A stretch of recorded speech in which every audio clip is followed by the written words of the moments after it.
Le ruego que me permita unos minutos para hacer algunas reflexiones sobre lo que ha estado sucediendo y en particular en el tema de los debates. Debates que no son debates, esa es la verdad, que son comparecencias para exponer puntos de vista y planteamientos que son muy preparados y que con frecuencia obedecen a estrategias diseñadas por expertos en mercadotecnia, incluso, y debo decirlo, de la forma como se viste o se presenta físicamente lo visual de cada candidato. Pero creo yo que sigue faltando la miga, la esencia de todo esto. Debo decirle que ayer, mientras veía el debate entre los aspirantes a gobernar la Ciudad de México, no dejaba de pensar cómo una candidata como Clara Brugada, que lleva hasta hoy la delantera, pero que diversos estudios demoscópicos, encuestas de tendencias de opinión y de intención de voto, señalan que Clara Brugada no tiene una ventaja tan amplia sobre el propio candidato de Acción Nacional y el PRI y el PRD, que es Santiago Taboada. Es decir, la distancia es menor. Y ahora sí, que no creo que sea lógico darle credibilidad a las encuestas de opinión que le dan una amplia ventaja a Claudia Sheinbaum sobre Xóchitl Gálvez y regateemos o neguemos la misma veracidad o la misma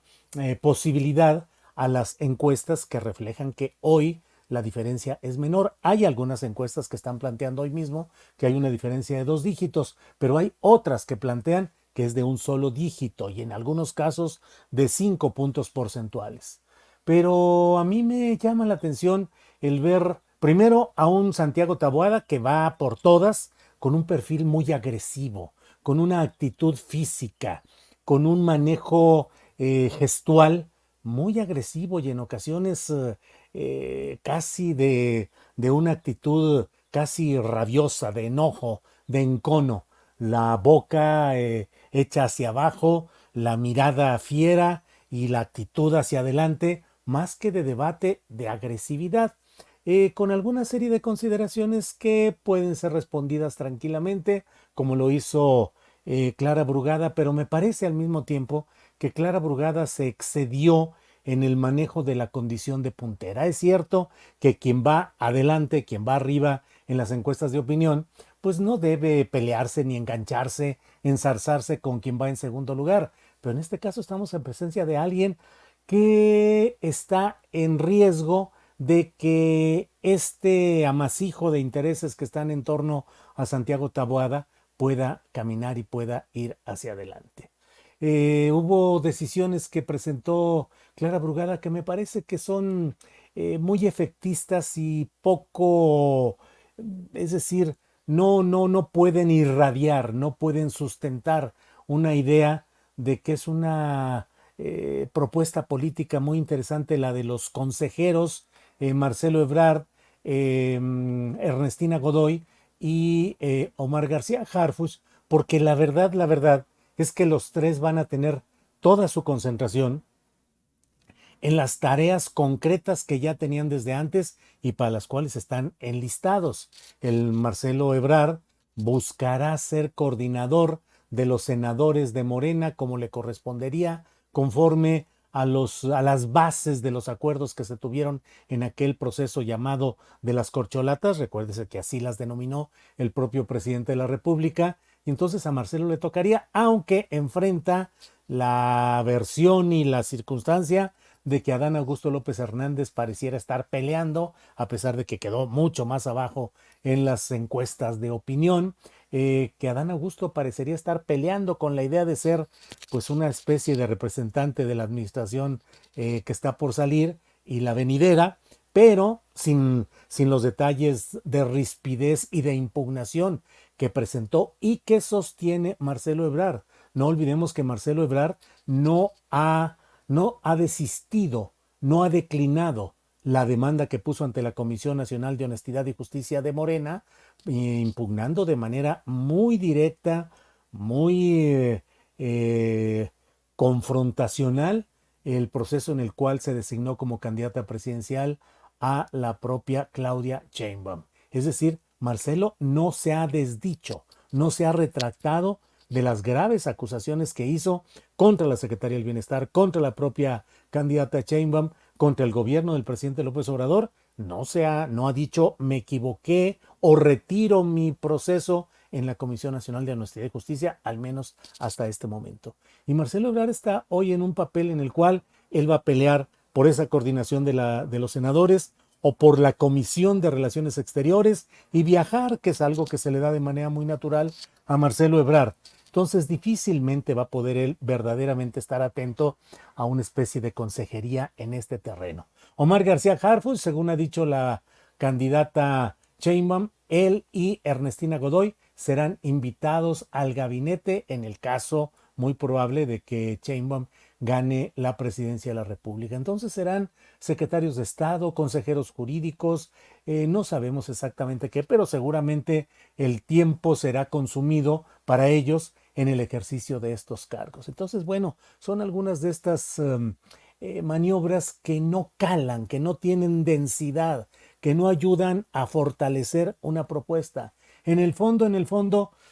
híjole, Clara Brugada tuvo visualmente algo que también resulta poco explicable. ¿Por qué asumir lo que le llaman un look? ¿Por qué asumir una condición visual, un estilo muy parecido efectivamente al de Ernestina Godoy? De tal manera que incluso a esta plausible dupla de conductores jóvenes provocó que uno de ellos, el varón, se equivocara y en un momento dado le diera la palabra a Ernestina Godoy, perdón, dijo a Clara Brugada. O sea, son algunos de esos detalles que me parece que los mexicanos necesitamos debates que vayan al fondo, debates que nos permitan conocer cuál es la circunstancia, la textura, la reacción de estos personajes ante circunstancias diferentes, críticas, que no lo preparen todo para ir a recitar o a leer y a anclarse en las posturas, uno de retador virulento así a todo contra todo como fue Taboada, y también la propia Clara Brugada manteniéndose en un esquema que algunos dicen es de propuesta, sí, de propuesta, pero hay momentos en los cuales, y me parece que Clara Brugada está prescindiendo de algo que le es muy propio, que es de la izquierda, que es ella una persona con una formación política e ideológica clara y que pudo haber confrontado en el fondo toda la serie de acusaciones y señalamientos de esa derecha insensible, corrupta, rapaz que está pretendiendo regresar al poder. Pero si Clara se mantiene en la postura que en el fútbol dicen cuando el que lleva una ventaja pequeña juega a empatar, suele acabar perdiendo. Esa es la verdad. Suele acabar perdiendo el que apuesta a empatar o a conservar la ganancia mínima del marcador. Clara Brugada debería de avanzar a fondo. También me llamó la atención mucho y lo platicamos anoche en el programa que les recomiendo que puedan ver. Está disponible en YouTube, en Facebook y en las versiones de podcast que están disponibles también. Hablamos acerca de cómo es que no fue utilizado de una manera amplia, abundante, contundente por parte de Taboada, más que al principio, pero no insistió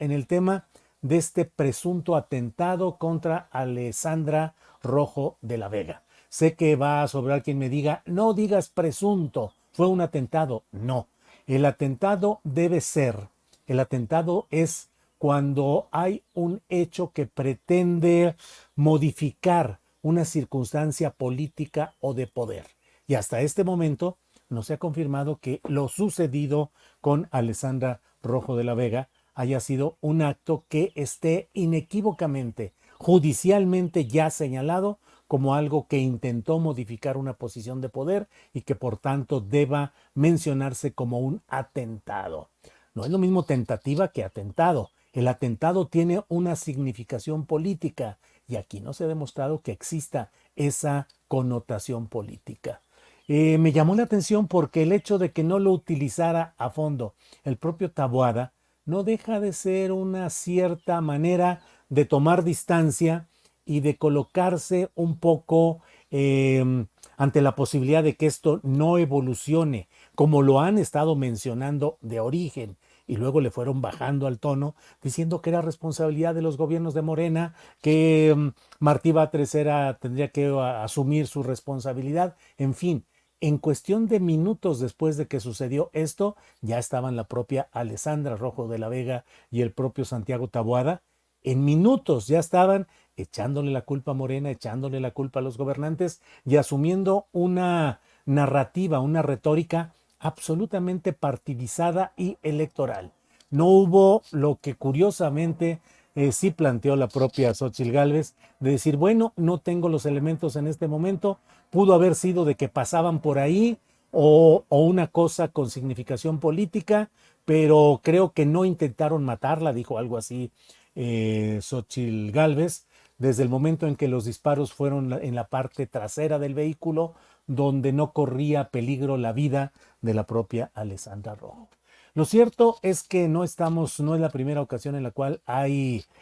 autoatentados o construcción de falsos atentados. Digo, si algún ejemplo histórico hay, es el de Lili Téllez, que en el marco de la campaña que sostenía en ese tiempo Televisión Azteca contra el gobierno de Cuauhtémoc Cárdenas, el primer gobierno de izquierda en la Ciudad de México, y contra quien era procurador de justicia de la Ciudad de México, Samuel del Villar, en el marco de esa batalla en la cual se pretendía disolver los elementos que apuntaban a circunstancias oscuras que luego se confirmaron en el asesinato del comediante Paco Stanley, circunstancias relacionadas con estupefacientes y drogas, pero en su momento se quiso construir la imagen del héroe televisivo que solo ayudaba a divertirse y solo ayudaba a generar risas y sonrisas entre la gente, y que fue asesinado y en un contexto que no investigaba adecuadamente el gobierno de la Ciudad de México, gobierno de izquierda. Ahí se produjo que saliendo de Televisión Azteca, muy cerquita para que no hubiera, bueno, muy cerquita se produjo ese presunto atentado que nunca reunió las características para poderla llamar como tal. Regresó Lili Téllez a tiempo inmediatamente para poder entrar en vivo al noticiero de Televisión Azteca para narrar lo que acababa de suceder momentos antes. Una historia que jamás pudo sustentarse, pero no es la única. José Murat, que fue gobernador de Oaxaca, también habló alguna vez de un atentado, luego de que hubo circunstancias que parecían involucrar otro tipo de hechos. Así como ello, ha habido muchos montajes. Bueno, digo que hablamos de los montajes en otro terreno de Carlos Loret de Mola en el caso de Florence Cassés y de Israel Vallarta. Pero bueno, entonces no es de que de pronto digamos cuánta maldad de quienes se preguntan. Bueno, ¿de verdad fue un atentado político? Uno. Dos, fue un incidente en una colonia populosa y con alto grado de delictividad, al cual, de una manera muy especial, Alessandra Rojo de la Vega decidió ir porque dice que una mujer le entregó un documento, una tarjeta en la cual le relataba situaciones de violencia y le decía, la citaba de urgencia para que fuera a esa casa. Son circunstancias que deben ser investigadas, deben ser analizadas, pero de entrada resulta muy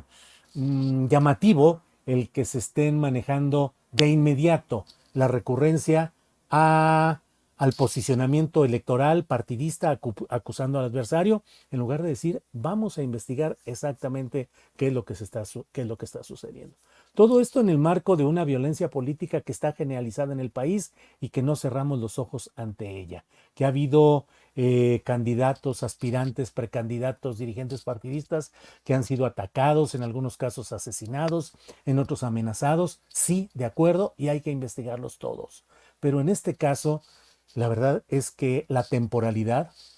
horas antes de que se realizara este debate, pues es alguno de los elementos que se deben investigar, y el hecho de que pues pareciera que no empujaron tan